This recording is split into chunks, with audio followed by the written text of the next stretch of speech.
An apple a day keeps the doctor away. But if the doctor is cute, forget the fruit.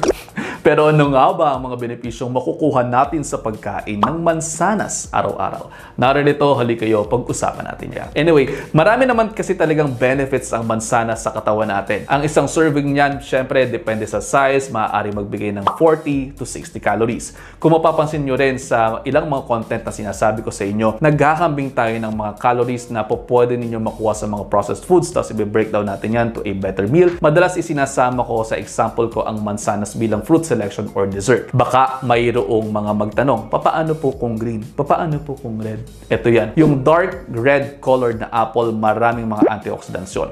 Meron yan noong mga quercetin na makikita rin ninyo sa mga green tea at red wine. Yung quercetin sinasabi na maaaring makatulong sa pagpapanatiling healthy ng ating mga puso at blood vessels.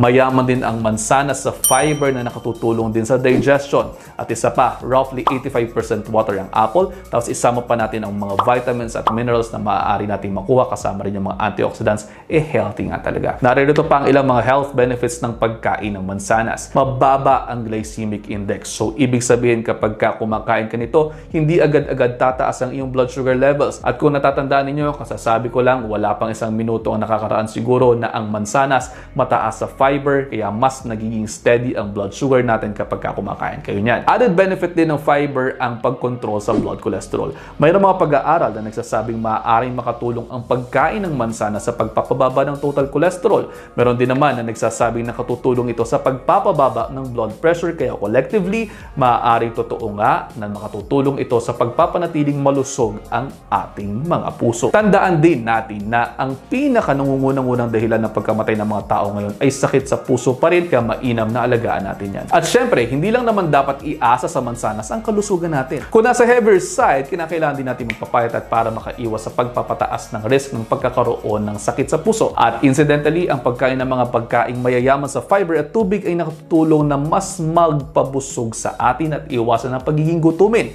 At ang mansanas pwedeng makatulong dyan. Mababa na sa calories, mayaman pa sa fiber at water content, kaya malaking tulong sa pagpapapaya. Madaling makita, madaling mabili, maaaring totoo nga, an apple a day keeps the doctor away. At actually, mas gusto ko ito dahil sabi ko nga sa inyo, ayaw na ayaw kong nagkakasakit kayo. At sa huli, tayo-tayo lang din naman talaga ang magtutulong-tulungan. Kaya naman yun lang for now. I-digest nyo muna dahil ang gusto ko ay healthy kayong lahat. See you ulit next episode. Ingat.